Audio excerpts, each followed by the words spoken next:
Hello everyone, here I am again. Not very well, but lessons have to carry on um, so that we can move on with our learning process. Now today I'm going to go through 7.2. Now 7.2 is really interesting, and the reason why it's interesting is because it lays the bedrock for the nuclear power. And of course, if we use it wrongly, it will be nuclear weapons. So why is it that with such a small amount of fuel, say for example about 900 kg of fuel, that's the size of a car, the mass of a car, you can actually use that amount of fuel to power an entire city. So what is inside this small little amount of mass that can release such a big amount of energy? So that will be the physics that we're talking about today. Uh, Let me guide you through from the simple ideas to the important ideas that you need to capture today. So let's say, for example, if you talk about carbon nucleus, the carbon nucleus as we know it, it's C12 6 at the bottom. So it comprises of 6 neutrons plus 6 protons, giving you this. Now the proper way of writing this is 10N plus 611P, giving you 12,6C. Now, a point over here, just to digress a little bit, you need to check whenever you write nuclear reaction that the bottom numbers are balanced, as you would ensure in chemical reaction, and the top number is also balanced. So the thing is, what we would expect out of this is if we take 6 times the mass of a neutron plus 6 times the mass of a proton minus away the mass of the carbon nucleus, we would expect this to be 0. It's just like getting 6 boys and 6 girls. The total mass of the 6 boys and 6 girls must be equal to the sum of the mass of the boys individually added up and the girls individually added up. So it must be 0. Otherwise, you are creating mass or destroying mass. But what is interesting is it is non-zero over here. Now it is a positive, not just non-zero, but it's a positive non-zero value. What does this mean? It means that mass has been destroyed. It means that the mass of the constituents is more than the mass of the product, which is the carbon. Now there's a name given to this. This is called a mass defect. Now, the mass defect is the mass difference between the reactant and the product. Now here comes the question, where does the energy go to? Well, where does the mass go to? Now the mass, as Einstein realized during his derivation in relativity, he realized that, that there's this equation he arrived, E equals to mc squared. Now at that point of time, it doesn't make sense at all. It doesn't just make a little bit of sense. Energy and mass. This is the power of a revolutionary equation. Two seemingly unrelated quantities, E and M, energy and mass. This is the power of a very profound equation. It links 2 different quantities together. It's just like electric field and magnetism linked by Faraday's law, say for example. A changing magnetic field induces the electric field. It unifies 2 different areas together. So Einstein came out with this, and this provides an explanation as to what exactly happens to this mass. Because other than producing carbon, it produces energy. Now think about this. What is the form of energy that usually exists? Now, the form of energy that comes out of this usually exists in the form of kinetic energy, which in the macroscopic view, like what we experience in a daily basis, we don't see Ke of atoms, but what we experience is heat. And that's the clue to what powers the nuclear power stations. For a nuclear reaction, you produce heat, and heat heats up the water, turns the turbine, and everything else follows, the usual energy generation mechanism. So the energy generated from this reaction, there's a special name given to it. It's not just any energy, it's called binding energy. Now, it may not be clear to you why this is called binding energy, but if I were to reverse, reverse this, it becomes clearer that if I supply binding energy to the nucleus, it will break the nucleus down into protons and neutrons. So The definition for binding energy, the proper definition, word definition of binding energy is given as such. Binding energy is defined as either the energy released when a nuclei is formed from its constituent nucleons, or the energy required to break a nuclei into its constituent. So either definition is fine because it depends on which direction the arrow goes.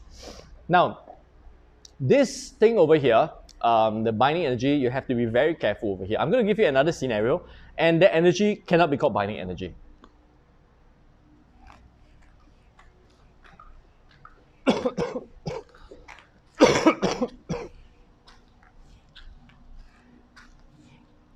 So what we have over here are two nuclei combining to form a third nuclei X. So it produces energy over here. Now this is not called binding energy. Why? Because by definition, if it is to be called binding energy, it must be neutrons and protons only on one side, and the other side must be nucleus. So on this side, for this reaction, we have nucleus, nucleus, nucleus. So it is not the definition of binding energy, but this is still energy, kinetic energy most of the time. So how do we find the energy release? Einstein equation still holds. So what we need to use to find the energy, which is the E over here, is equals to mass A plus mass B minus mass X times C squared. All right, so the same method. You use the total mass initial minus the mass final, and you can find the energy release. However, what happens if you're given the binding energy of A, B, and X, and you're not given a mass? So how do you find the energy release if you're given the binding energies instead of the mass? Now, think about this. If I were to supply binding energy of A to A, what would A become? It will break down into neutrons and protons based on the definition of binding energy, right? So if I do the same for B, supply binding energy of B to B, what will happen to B? Same thing, break down into neutrons and protons. And if this were to be combined to form the X, then the binding energy X will be released. So some of you in chemistry, you may actually find this really familiar, which is the Hess's law, I think. So therefore, the net energy release is the binding energy of X minus the binding energy of A minus binding energy of B. So one equation, one reaction, binding energy can be found via energy can be found via two methods. If you give it a mass or the binding energy. So this over here shows you the two methods. But I must reiterate one point, very important point. This energy over here cannot be called binding energy because it's not following the definition of binding energy. Before I go on any further, I would like to bring in these two things, two conventions, two units that we often use in nuclear physics. That is one U, it is one unified atomic mass. This is defined as 1/12, the mass of a carbon-12 atom. Please be careful that this is atom, not a nucleus. So you need to remember this. If you say there's nucleus, it's wrong. It's 1/12 the mass of a carbon-12 atom. And it has a mass of 1.66 times 10 to the power minus 27 kg. It's really for convenience, so instead of having to say 4.26 times 10 to the power minus 27 kg, you just need to say this is about 2.9 U or 2.94 U. So it's much more convenient and neater to say it in U. So you need to know how to convert U to kg. Why? Because E equals to mc squared only works for kg.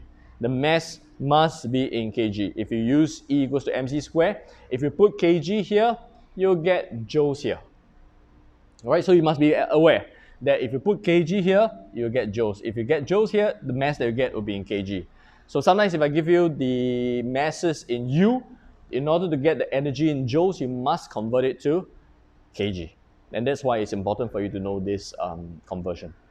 The other thing that you need to know is to convert mass, say for example 1U, to energy equivalent. So the energy that I'll get out of 1U, if I destroy it totally, that is E equals to 1.66 times 10 to the power minus 27 kg times 3 times 10 to the power 8 square, you will get a certain amount of energy.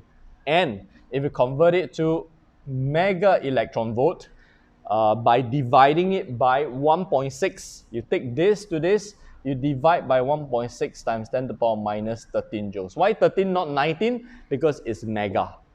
Then you'll get 931 MeV. All right, so this is a very useful thing to remember, that 1U is equivalent to 931, because then you don't even need to convert to kg. Say for example, I find that the mass defect is 0.4 U. Then the energy release will just simply be 0.4 times 931 mega electron volt. So it's more convenient.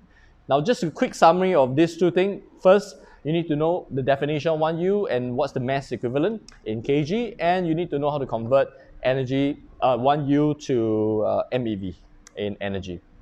And that's the reason why sometimes the mass, which is equals to E over C square, we say that 1U is equivalent to 931 MeV per C square. So this is how mass is coded sometimes.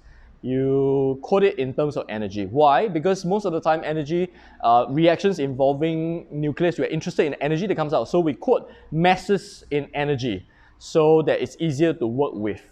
Now imagine if I got this over here, say for example, mass of A is equals to 4,000, just some fictitious value here, per C square. MB is equals to say 6,000 MeV per C square, and mx is 9,900 MeV per C square. Now can you see the convenience over here?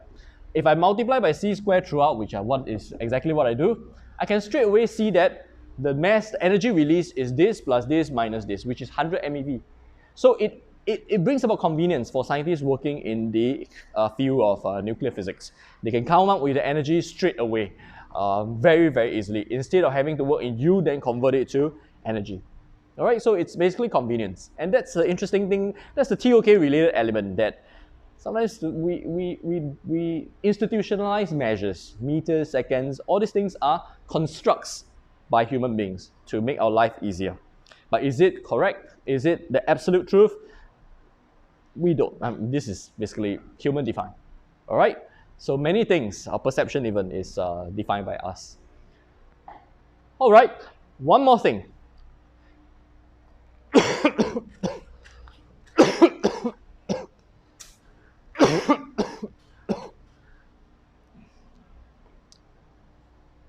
Imagine you got two cities, A and B. This has 100 people, total earning $2,000. This one, total earning $4,000, and total number of people, probably this one 2005, 4,200 people. Which city or which town has richer people? If we look at the total number, we will be tempted to think that this is richer, but we know that it's divided by 200 people. So the dollars per person over here is 20. The dollars per person over here, even though the total amount is lesser, the dollars per person is $250. So therefore, A is richer. That's why it's important for us not to just talk about binding energy, we talk about binding energy per nucleon. So binding energy per nucleon, okay, probably before I jump on to that, let me show you two nucleus, A and B. If you have 100 nucleons, nucleons are either protons or neutrons. So it has 100 neutrons plus protons. And this has 2,500 MeV. This is B. This is 200 nucleons, 4,000 MeV. Which one is more stable? We would be tempted to say that this is more stable because you need 4,000 MeV to break it down, and this one 2,005 MeV. However, can you see that this requires 25 MeV per nucleon to extract it, whereas this one requires 20 MeV per nucleon. Now look at this again. which one is easier to extract nucleons out? This one. This one is more difficult to extract. Therefore, it is more stable.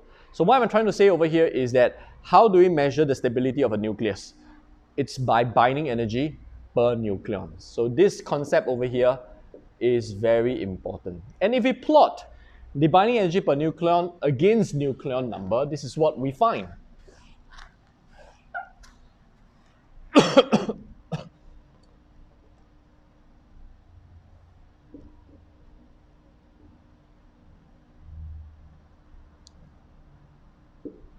This is MeV, this is about 8, this is about 7. And this peaks at about 55.5. Now, this is a very interesting graph. It tells us a few things. First of all, this has the highest binding energy per nucleon, which is iron. So why is it that iron rust then? Since iron is the most stable thing over here. Now think about this. The fact that iron rust is actually a chemical reaction. It has nothing to do with the nucleus. But what we're talking about over here is nuclear stability. So therefore, what we have over here is about the nuclear stability. It's not about chemical stability. So even though it's not chemically stable, it is stable in its nucleus. Whereas noble gases, they are stable in the electronic configuration, but it may not be stable depending on what isotopes they are. So iron is the most stable nucleus over here, and nucleus over here tries to move to become more stable by this process called fission. And the nucleus over here increases the stability by this process called fusion. Now this is exactly the process that powers the atomic bomb that exploded in Hiroshima and Nagasaki, and also the process to power the nuclear power stations in all power stations right now. Why? Why? Because it is easier for this to happen. Now, why is it easier for this to happen and not for this to happen by itself? Because heavier nuclei break down by itself. And the lighter nuclei, in order to combine them, to fuse them together to make it heavier, you need to overcome the repulsion between the positively charged protons. And to overcome this repulsive force, you need huge amount of Ke. We learned in topic 5. This is linked to topic 5. In order for two positively charged particles to come close together, you need huge amount of Kv to convert to electrostatic potential energy so that they can come close enough. Now, what sort of Ke and what sort of temperature are we talking about? Why Ke and temperature? Because Ke, temperature is the measure of average Ke per nucleus, per atom or per particle. Therefore, to have high enough Ke, you need to have high enough temperature. And we're talking about 100 million degrees Celsius. So it is really, really, really high. And that's why it doesn't happen now. If only it can happen now, then we will solve a lot of energy crises that we'll be facing.